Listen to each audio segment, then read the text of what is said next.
GearNetwork.com. This is a Gear Network production. Dollar Shave Club has partnered with GearNetwork.com to bring you the best blades at the lowest prices.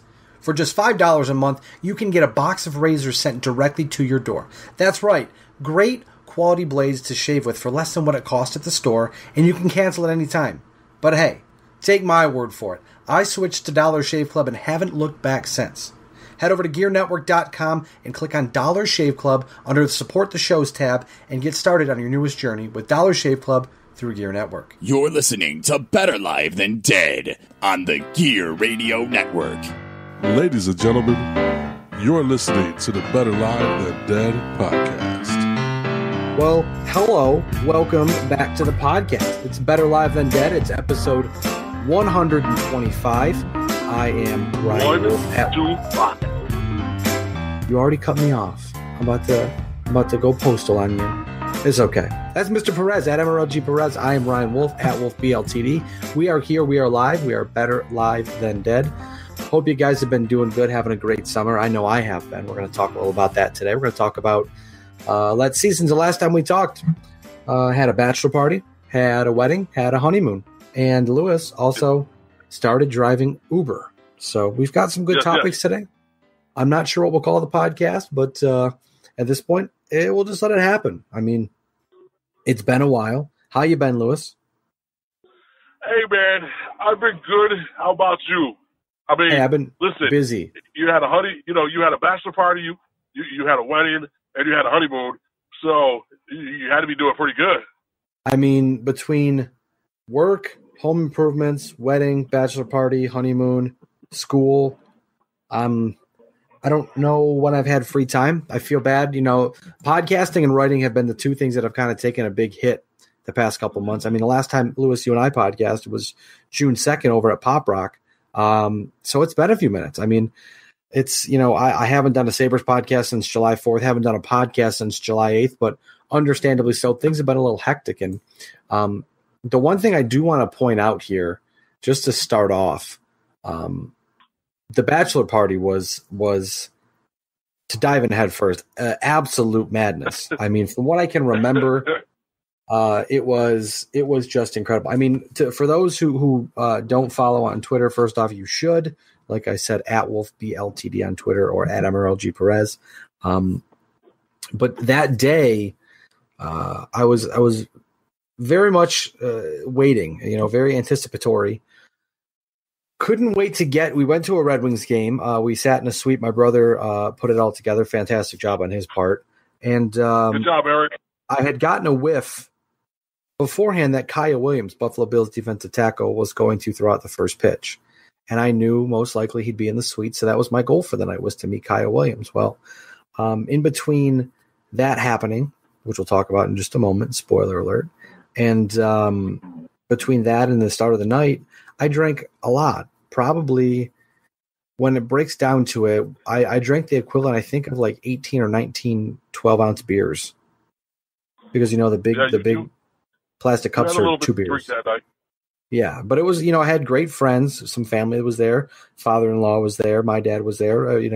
I never had – once I wanted to stop, I didn't have a beer in my hand. But when I wanted a beer, I had 2 beers, one in each hand the whole night. It was great.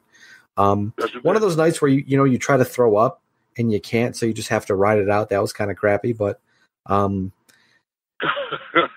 guess, I mean, from your point of view, Lewis, how was the night? Did you have a good time?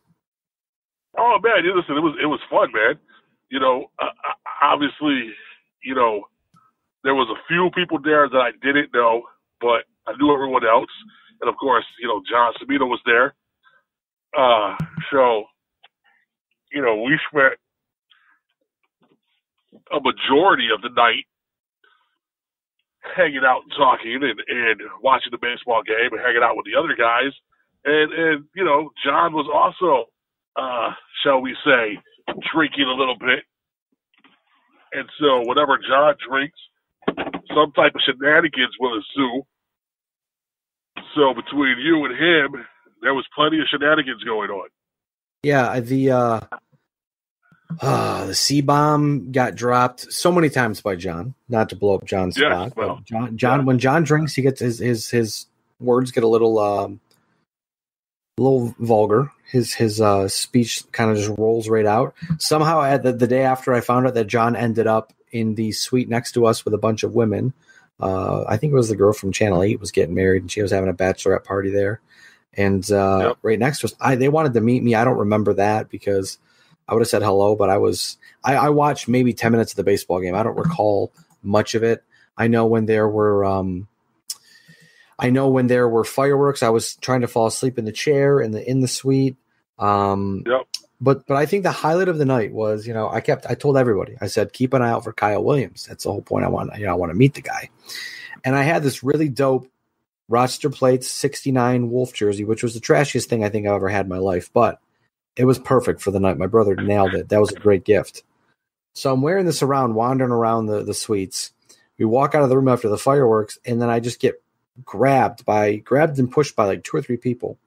And at this point, I am beyond inebriated. I am 4, 5, 6, 7 sheets to the wind. And I look ahead and I just see Kyle Williams with 2 people, and I just have like a moment of clarity. And I was like, oh my God, this is my moment.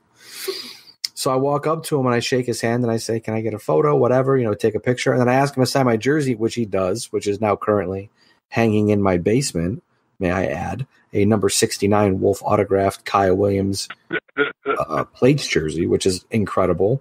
But, I got to meet Kyle Williams, which was, like I said, fantastic. Had a great night with a bunch of friends and family.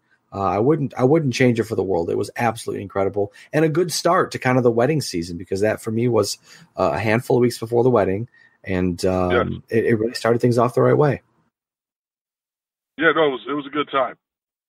And I mean, if you want to, without any further ado, we can just roll right over the wedding, which was also a good time. A great time. I mean, I don't mean to toot my own horn here, but I like to think we did a great job. Everybody who talked to us said that we did a fantastic job. They really enjoyed it. They all seemed to have a good time. We had no fist fights. The cops didn't show up. No arguments, nothing. It was good. It's usually, I mean, it's not a wolf get together without the cops showing up usually. So it's a good thing that they didn't show up. But I mean, the when they tell you that the day goes by, the day really gets away from you, it's true. I mean, I spent most of the day with Eric and my brother and my nephew Jason, and that was a great time. And then all of a sudden it's 3:00 time to get ready, go to the venue at 4:00. The ceremony's at 5:30.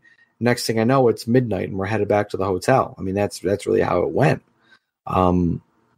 So it was a great time. I got to talk to everybody because you know how I am, Lewis, and people in the podcast land know.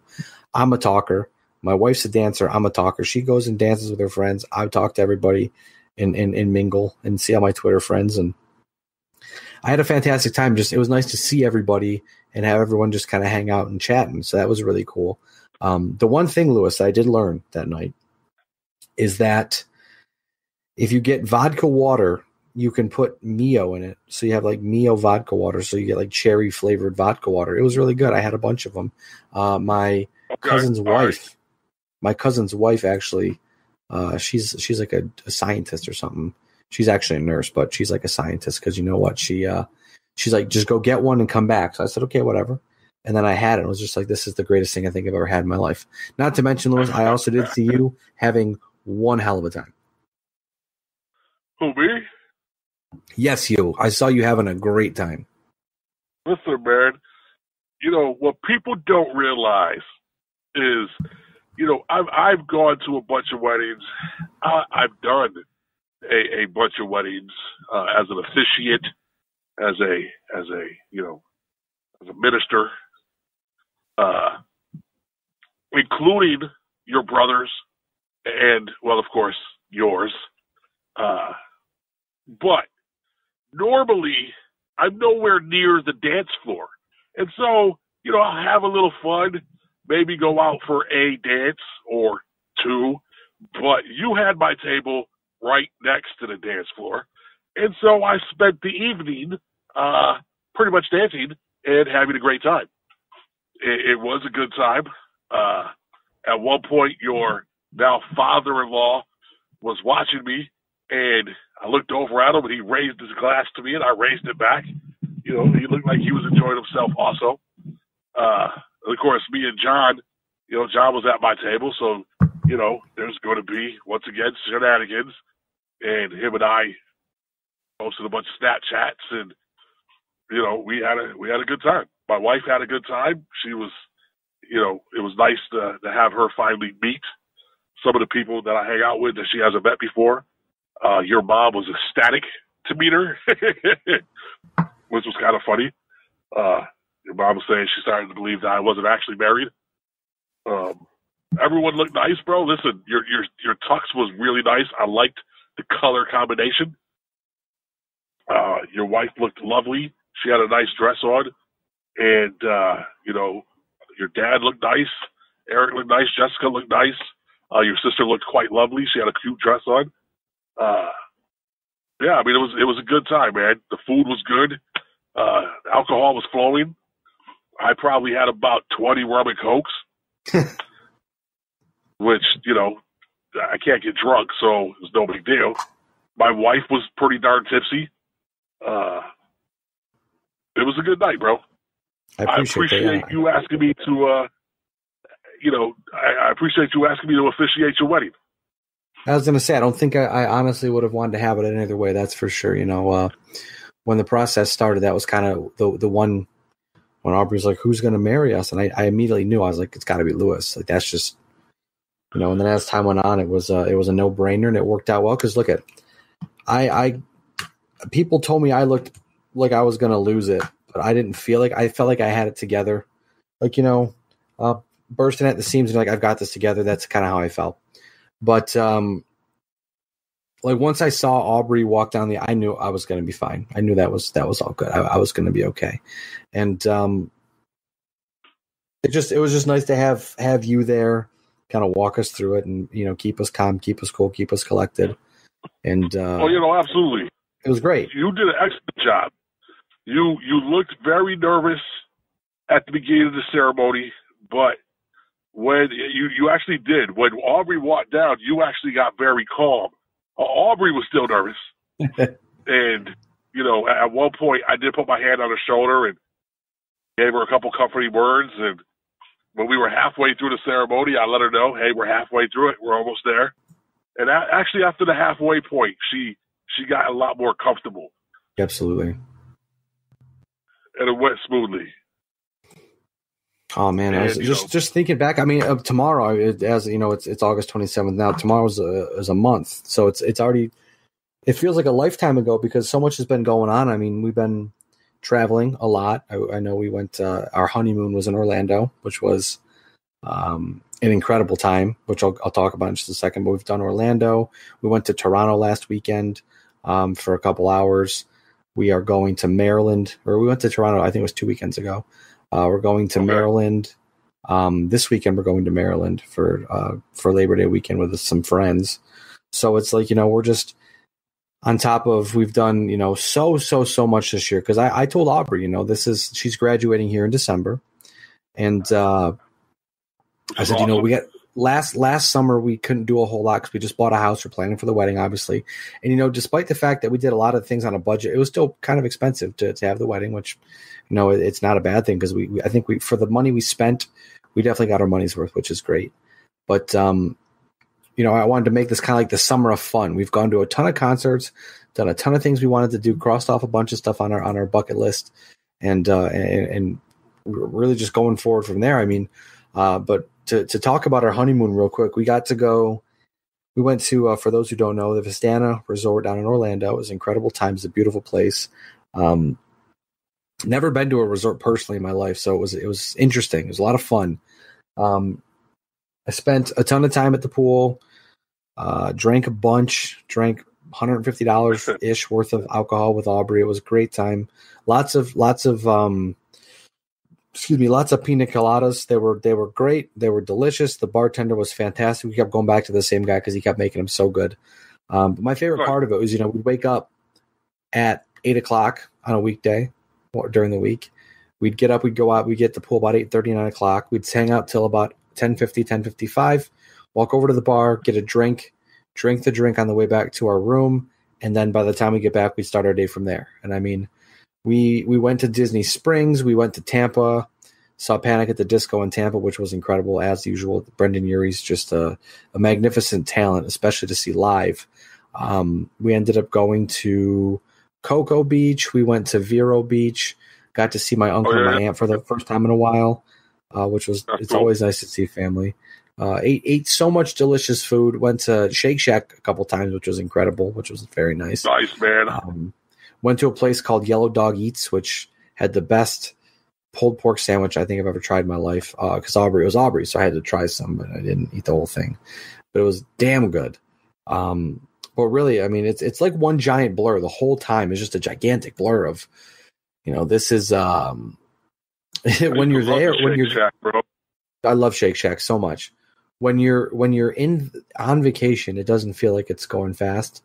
But from the moment we left to the moment we flew back, once I got in Aubrey's mom's car to come home, I was like, "Holy crap! Did we just leave yesterday?" But it was a great time. You only do it once. We're only planning on doing it once. I think we did it right, man. I think we had a great time, and I know she had a blast. I had a blast. It was nice to get away for as many days as we did. And it was just nice to celebrate, to take a minute and say, this is what we've done. We've been working 16 months to make this thing happen, and it went off flawlessly. The only thing that went off with a hitch, and this was brought up to me later in the night at the wedding, Aubrey's parents, to save us some money, printed out the pamphlets, or the whatever they're called for the wedding, so people knew what was going on. And Louis, you know what's coming. And I do, because I texted you the next day. Yeah, Aubrey's mom had a really nice printer that was like a LaserJet, had the roller in it. But as she kept printing more and more, the flowers would get stuck that she was printing out, and they were printing all over the paper. So she changed the graphic to Mr. and Mrs., like a little clip art thing. Come to find out at the end of the night, she had printed at least half, or a third to a half, if not more, of the pamphlets with a Mrs. and Mrs. graphic. Yeah. And I thought it was great because you know what? The night had gone well. We had a couple concerns about some things that may cause some problems. Some people, we may have a couple people attempt to crash the wedding. I'm not a very popular person over here. I have a nice little Twitter ego, which another funny story about that in a second. Nice little Twitter ego because people know me from Twitter. But everything went off well. That was hilarious. Aubrey's mom thought it was great. She was a little upset first. But when she kind of had a minute to think about it, she's like, you know what? That's the only thing that went wrong. I can deal with it. And it was just absolutely incredible because, everyone was so nice about it, didn't say much. And then at the end of the afternoon, end of the evening, I should say, that's when they said, hey, this is pretty good. Yeah, no, my wife got one of the pamphlets and when we first got there, and she looked at it and pointed it out to me immediately. And I was like, you know what? I'm going to wait to say something. It's the wedding day. I'll let them know later on, or I'll text them tomorrow. So, but yeah, we got a little bit of a kick out of it. It was very good because, I've seen the horror stories about weddings and bad things happening, and that's a story that will live for a very long time. But the one thing I want to talk about... Man, listen, the weather was perfect on your day. Oh, absolutely. It wasn't too hot, wasn't too cold. It was an outdoor wedding. And, as an officiant, I had a long sleeve shirt on and I had it rolled up a little bit, tie and a vest. And it wasn't that bad at all. It was a nice day. I was glad how it worked out. I'm looking forward to seeing the photos because, it's obviously something we'll never forget. And I'll never want to forget it because it was just absolutely incredible. And like I said, being surrounded by everyone was great. We wanted more people there, but with more people means more money, and we didn't really want to spend more money. Yeah, a whole ton of money. Your DJ was really good. Yeah, he was great. I forgot to mention that Delilah and Jason, niece and nephew, for those who don't know, ended up. I'm walking around talking to people, and I went to go find Aubrey, and I hear the song start to skip, and I'm like, "What the hell?" So I look over to see the DJ booth to see what he's doing. And then I just see my nephew Jason up there DJing. And this went on for, 15, 20 minutes between Delilah and Jason. It was absolutely adorable, incredible, hilarious, everything. I mean, Macy Paradise was our DJ for those out there who may not know. He was phenomenal. And I would recommend him to anybody for sure. And and for him to let two kids use his equipment was really cool of him. And I think your nephew just liked the sound of the song skipping because he would just hold it for a long time. Yeah, he just kept doing it. But your niece, she did a really good job. Yeah, she was dancing, and she definitely knew how to work the room for sure. Like, she's got something going on there. Hilarious. It was hilarious. The one thing I want to mention before we move over to some Uber stories, because I really want to hear these. It's like taxi cab confessionals, that's for sure. The one thing I want to mention here, the gentleman who was at the bar who was serving, I walked up to get 2 vodka waters for my little Mio adventure with my cousin's wife, like I had mentioned. He said, "Hey man, this might be weird, but I follow you on Twitter. You're the pizza man." And that's hilarious. "Holy hell, you're right. Thanks, man. I appreciate that." And I feel bad because he said, if you get a minute, I'd love to talk about some hockey. And I said, absolutely. And obviously I got wrapped up in the, in the evening, whatever. So if you're listening, let me know. I would love to talk hockey with you, bartender man, because I didn't catch your name. I didn't, was in the midst of. Was this the older guy or the younger guy? The younger guy. Okay. Yeah, because he said, we kept going back to the younger guy because he was making the drink stronger. And the funny thing is, too, is that that's not the first time that's happened to me. Where someone walks up to me and goes, "I follow you on Twitter. You're the pizza man." And I'm like, "Yep, that's me." And my wife didn't. My wife didn't believe it happened until she saw it happen. That's hilarious. And I get similar stuff with cigars. I got a lot of people who'll be like, "Hey, you're the cigar guy." Like I'm the only cigar guy in the world. But I've been to bars before where I've had people tell me, "Hey, I follow your." I got to start doing it again when I have my cigar blog and the ratings that I used to do on Instagram with the little videos. But I've had several people tell me I follow you in your cigar stuff, and I've drank for free before because of that. That's incredible.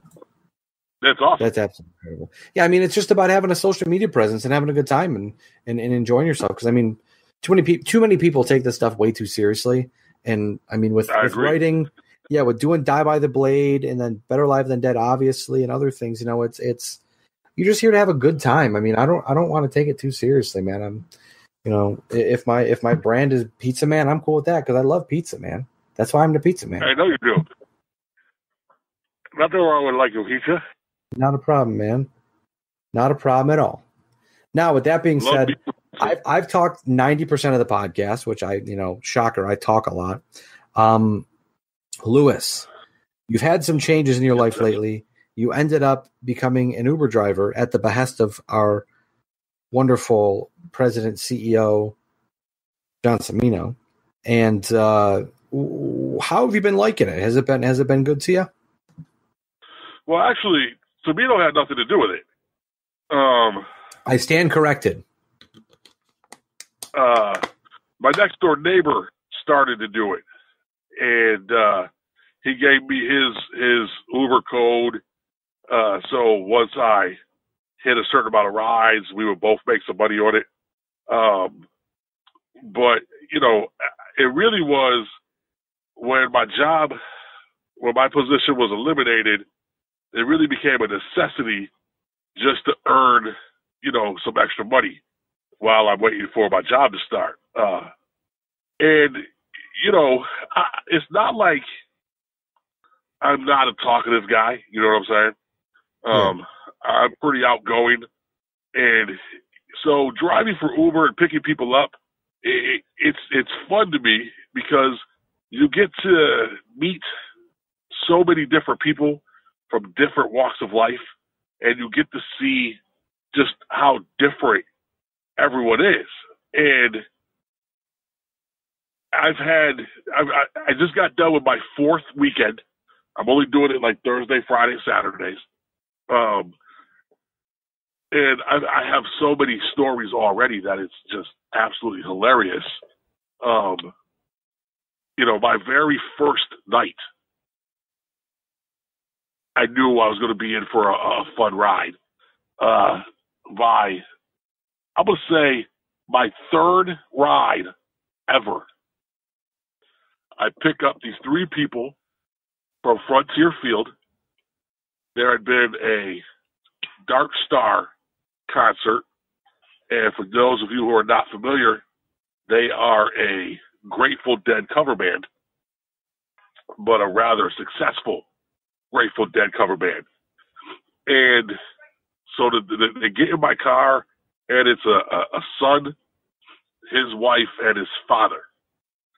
And the son gets in the back seat, and he goes, "Hey, man, just so you know," and he was talking just like that, almost California-ish surfer guy, except that he was like 6'2" and probably close to 4 bills with a really long beard. And his dad was clearly like one of those atypical Harley Davidson riding looking dudes. Like if you think Harley, you get a mental image. That was his dad, except that he was wearing tie-dye. And he goes, "Just so you know, we just dropped a lot of acid." So I was like, okay, that's cool, man. And he was like, "Bro, all the colors are beautiful right now." I was like, okay, I can imagine so. So I've never done drugs, but I've heard that, they could be mind altering and you'll see stuff that may not necessarily be there. And he's like, "Dad, look at the skyline. It's on fire. It's so pretty." So I take off, head towards his destination. And we're on the highway. And I'm doing probably between 60 and 65. And he goes, "Dude, you're going so fast. We're going to time travel, man." And so I start laughing. And I was like, "No, dude, I'm only doing about 60, 65. He's like, "You're doing like 100, 100, and 100. I was like, "My car's not capable of doing like 300 miles an hour." And he was like, "You know what's crazy, dude?" And I was like, "What's up, man?" And he was like, "Me, you, and my dad, bro. We're big dudes, and yet somehow this car's moving." I wanted to be like, "Well, yeah, that's how that worked." It's got an engine and some tires and the transmission. He was like, "But look at the colors. There's colors all over the place. It's so pretty." So, I'm laughing my butt off because, frankly, it was hilarious. So then his dad starts telling these stories, and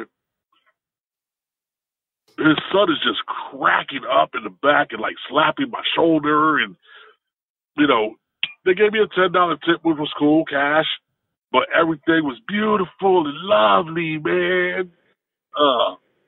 And that was literally like my third ride ever. That's awesome. So right there, I was like, yeah, this is gonna be fun. This is gonna be real interesting. And here's what I've noticed. So,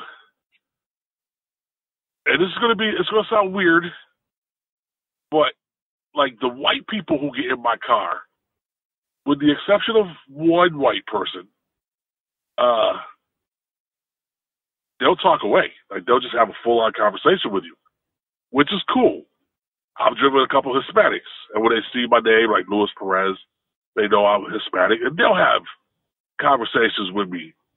Dude, with the exception of one black person that I've picked up, they will not talk at all. No matter how hard I try to get a conversation from them, forget about it. The black people will not talk when they get in the car, which is fine. I can ride in silence. I don't care. But I find the dynamic to be really interesting, that I can see along racial lines who's going to talk and who's not going to talk. I picked up this one girl. She was Russian. She was going to the U of R. And she was here for a summer program. And she spoke very, very good English. But I asked her, I said, I hear your accent. I'm just curious exactly where you're from. And she told me she was Russian. and she was studying like political science. So I was like, oh, that's pretty cool. You know, I wear a Puerto Rican flag. So she says to me, oh, you're Puerto Rican. And I was like, yes, ma'am, I am Puerto Rican. And she was young. She's probably 21, 22. And I go, yes, ma'am, I'm Puerto Rican. And she starts to talk about, you know, Hurricane Maria and how it devastated the island. And like, she was really knowledgeable on the subject. And I was shocked because most Americans are not knowledgeable on the subject. Most Americans won't recognize the Puerto Rican flag. I've had more people ask me if I was from Texas than anything. And so I told her that. I said, listen, I'm impressed that someone from Russia recognized the Puerto Rican flag. And she was like, well, don't most people? I was like, no, most people, unfortunately, don't. So we're American citizens, and a lot of Americans don't know that. And she looked me dead in the eye. She was like, why are people so stupid? And I was like, you know, that's a question I ask all the time. Like, I ask that question almost every day. So, you know what? I'll give you another story real quick. It has nothing to do with Uber. I was leaving a cigar shop not that long ago, and I saw a guy in front of the church that I used to go to, who used to be really good friends with my parents, that I haven't seen in a while. And so I walked over and I was talking to him, and he was standing there with this white dude that I had never met, so he introduced me to him. And case in point, this guy that I had never met before points at the flag around my neck and goes, is that the Texas flag? And I'm like, no, sir. That's the Puerto Rican flag. And he says, and I quote, oh, I was thinking American.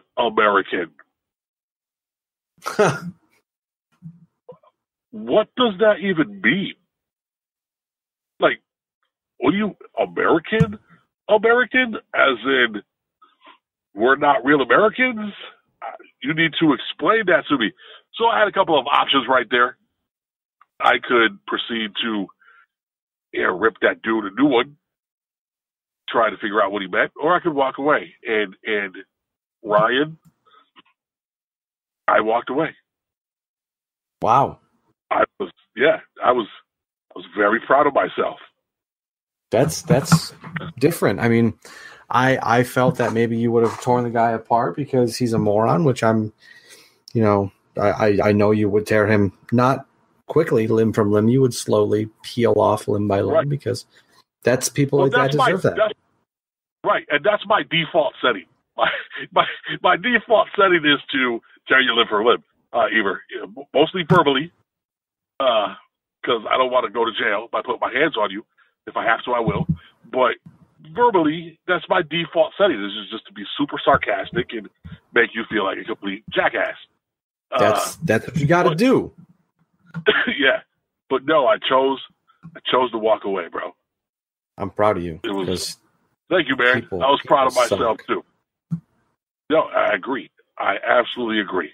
By the way, I know we were kind of operating on no real outline here tonight, which is kind of how we wanted to do it when we jump back in. I know I had some stuff written down that I wanted to hit, but I do want to circle back real quick when speaking about Shake Shack. I must say my hot take of the evening is I believe Shake Shack is better than In-N-Out. Oh, no, absolutely, bro. Absolutely. And I think my barber, Chris, you met him, the one you sat with at the wedding. I know. Yeah, I went to Chris once or twice.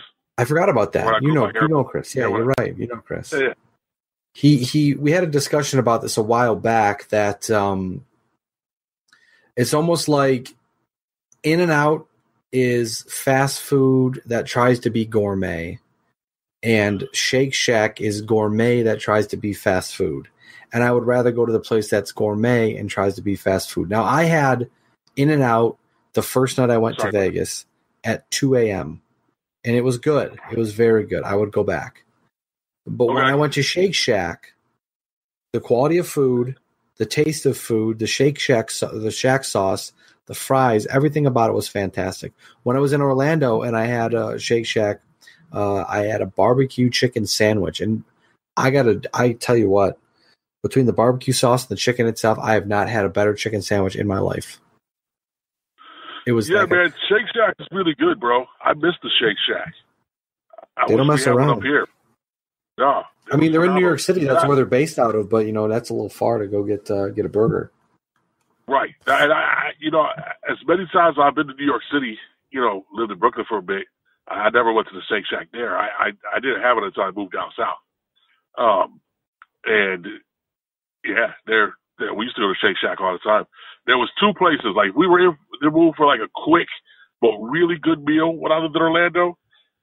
We would go to the Shake Shack, and then there was this taco place that we used to go to before. It was like almost like a Moe's or a Chipotle, although I hate Chipotle. It was like one of those places, but really high quality, and they were quick, and they had the best like tacos and burritos. They were awesome. I kind of miss that place too. I don't even know if they're still around. But no, I do know they're still around because I have a friend that was just at one recently from Orlando. But Orlando has some good spots like that, man. Orlando's got a lot of good places, and the cool thing is that it never stops. Like there are some places, like I know around Universal, that's a tourist trap. Where we were a little outside Disney, about 2 miles away. It wasn't too bad there, but going around Universal was a little much. Disney Springs, like I said, was great. You kind of got the Disney vibe there. I ended up getting, I got a margarita, a real good margarita, frozen margarita at Disney Springs, which was absolutely delicious. But really, aside from, like a Kissimmee? We stayed in, I think it was Lake Buena Vista.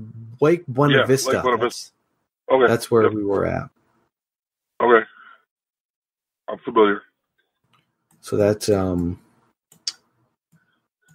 was very, very, very nice. I mean, it was a great place. Really enjoyed it. The food was delicious. Like I said, the people were rude as hell, mostly because they're tourists and they don't care to say thank you or hold doors or whatever. You hold the door, they don't say thank you. They slam doors in your face, stuff like that. Everything down there though is jam packed with people, and that's kind of a major turnout for sure. But I had fun. I mean, I don't know if I would go back. I might. We want to have kids and they want to go to Disney or something. I'll go back, but I think next time I go to Florida, I'm going to go further south. My There's some nice places further south. My uncle lives in Fort Lauderdale, or around Fort Lauderdale, so that's probably a nice place to go to. So, I mean, it'd be nice. I mean, like I said, I'm always looking for another trip, trying to plan a trip somewhere, maybe to like Hawaii next year. I don't know. Just trying to go to all 50 states, with Aubrey. I think that'd be pretty cool. It's a pretty cool to have. And I know when we go. I was going to say, when we go this weekend to Maryland, we're going to go to Philadelphia. I've already been there, but I'm going to go to a cheesesteak in Philadelphia because I never have been. Never had a cheesesteak, let alone in Philadelphia. I'm going to try to dip over to. You've never had a cheesesteak sandwich?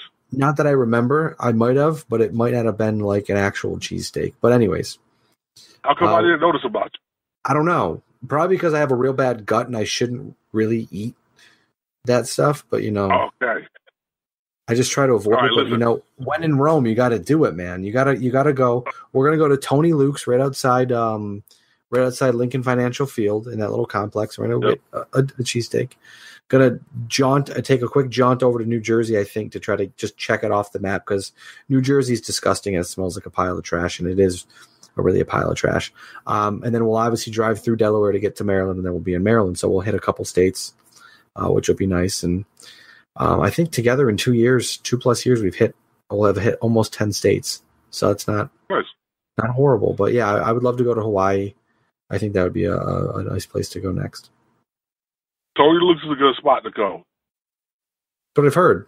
I was going to say, if you're in Philly, you go to Pat's, you go to Geno's. They're both good, but there's better places. That's crazy because that's everything. The same thing I hear from everybody. Pat's and Geno's, tourist traps. Everyone goes there because they're Pat's and Geno's. But if you want to go to a good place, go to like Tony Luke's. And I said, fine by me. It literally is on the way. So Right. There's stop. actually like so in downtown Philly, there's a place called Reading Station, and in the bottom of Reading Station, there's a bunch of restaurants, and there's a place in Reading Station that, to me, has the best Philly cheesesteak in Philadelphia. And then on the other side of the little plaza, there's a place that does like a pork raw type of sandwich, and it's also really good. Well, I'll have to report back to you on my food adventure here. Yeah, let me know, because I stayed in Philly for a little bit. And too, we have to get back together sometime soon. I think next time we'll get together in person. Because I was going to say we probably should wrap this up just so we don't go too long here. But I know we got to talk baseball. Right now, the Red Sox are in the midst of bottoming out, 2011-esque bottoming out. So that's a lot of fun. Their 10-game lead is probably going to be down, I think, to 5.5 if the Yankees win tonight. So that's terrifying. But yes. September's coming. The Yankees just took the lead in the game, too. It really is going to end up being either the Red Sox winning the East and then New York and Oakland playing, or the Yankees winning the East, the Red Sox and the Athletics playing. Winner plays either in Boston or in New York, game 1 of the ALDS on October 5th. That's how it's going to work out. So it'll be weird to have a 5-game series between the Red Sox and the Yankees, but I'll still take it. So yeah, absolutely. It's been a great podcast. We'll definitely have to get back together soon. We appreciate all of you sticking around, keeping us locked in. You may notice, I know on right now it isn't uploaded, it'll be up soon, a new picture for the podcast on iTunes and Google Play. Took that picture actually at Fenway Park during the Foo Fighters concert because I was like, I just really feel like taking a random photo, and then that was the photo that I took, and it ended up being the background for the podcast logo. So it works. Also, a quick programming note. I haven't announced this yet, but I'll do it now. Trust the Podcast was with Del Reed last year of 26 Shirts. We're going to try to get him on, but unfortunately, because my job changed, my schedule changed, I'm home later. It's a little more difficult for Del, as I'm sure you guys can imagine. So for now, Brayton Wilson of WGR, good friend of the pod, actually, the co-founder of BLTD Sports, he will be on the podcast with me. We're also going to be doing a semi-weekly Sabres podcast called the Sabercast, presented by Better Live Than Dead. So I'll be putting a little more out about that here soon. You can follow Lewis at MRLG Perez. I'm at WolfBLTD on Twitter. Facebook.com / I believe it's still BLTD Sports. I have to double check that one real quick. But it is Twitter at BLTD Sports on Twitter. I'm sorry about that. And then also betterlivethandead.com. And just to double check, yes, it is Facebook.com / BLTD Sports. So again, Lewis, I appreciate you joining the podcast tonight and really bringing it back. Absolutely. As usual. Hopefully we'll be doing this some more. Hell yeah. And then do it in person too. I think that we might be able to make that work. But absolutely. As we always say, we got to knock the rust off the side of the car. We are Better Live Than Dead. You're not. We will catch you soon. We appreciate you for tuning in. We'll talk to you very soon. Peace. The preceding presentation has been brought to you by the Gear Network.